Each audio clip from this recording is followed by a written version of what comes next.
다들 아이폰 14 시리즈 중 원하시는 모델을 구매하셨나요? 이번에 출시한 아이폰 시리즈 중 일반 모델 중 더 큰 모델인 아이폰 14 플러스 모델의 판매량은 애플의 기대에 미치지 못하고 있습니다.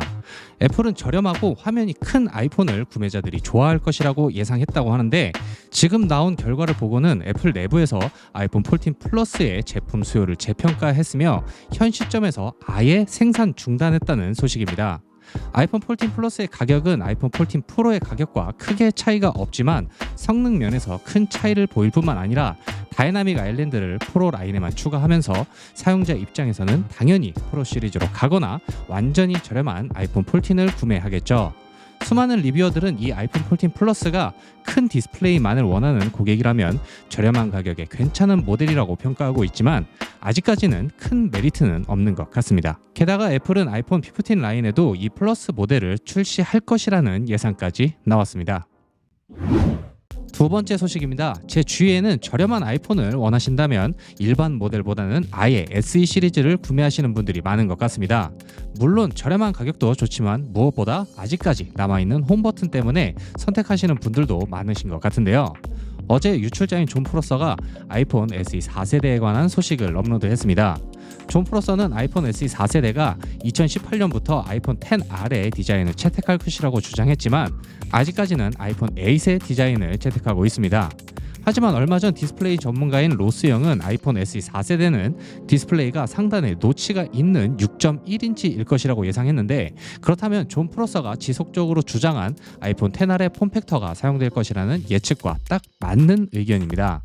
이전부터 SE 시리즈는 비용을 낮추기 위해 구형 하드웨어를 사용해 출시한다는 소문이 있었는데, 이제는 아이폰 8 시리즈의 남은 하드웨어를 다 팔아먹었나 생각이 드네요. 이 소식은 홈 버튼을 원하시는 분들에게는 매우 아쉬운 소식일 수 있겠습니다. 세 번째 소식입니다. 최근 세계 스마트폰 시장은 3분기 연속해서 하락세를 이어가고 있다고 합니다. 시장 조사 업체에 따르면 올해 3분기 스마트폰 시장은 전년 대비 9% 하락했고, 이는 2014년 이후 최악이라고 하는데요. 여튼 이 와중에 애플은 유일하게 매출이 증가한 스마트폰 회사라고 하는데요. 애플은 상위 5개 업체 중 18%의 점유율을 기록했는데 작년에 15%의 점유율이었으니 3%나 점유율이 상승했네요. 1위는 삼성이 22%의 점유율을 기록했는데 작년 21%의 점유율에서 1%의 점유율이 올라갔지만 매출은 증가했다고 보기 힘들다고 평가했는데, 이는 삼성이 공격적인 프로모션으로 스마트폰을 판매했기 때문에 가능했다고 하네요.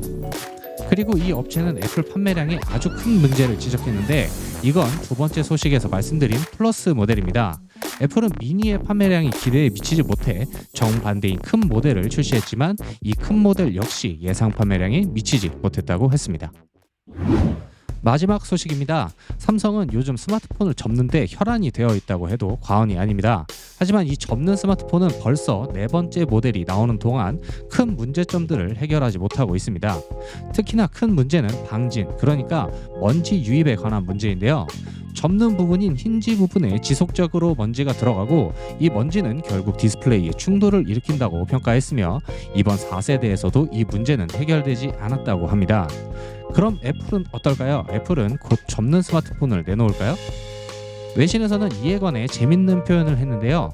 애플은 최첨단 기술에 대해 앉아서 지켜보고 다른 회사가 실수하도록 내버려 두고 경쟁자보다 훨씬 더 나은 것을 만들 수 있다고 느낄 때만 첨단 기술을 출시한다는 거죠. 애플은 아마 이 접는 스마트폰의 모든 문제가 해결될 때까지 내놓지 않을 것이라는 평가가 대부분입니다. 게다가 애플은 접는 스마트폰보다는 접는 태블릿 PC를 먼저 제작하고 그 뒤에 스마트폰 시리즈를 출시할 것이라고 예상하고 있습니다.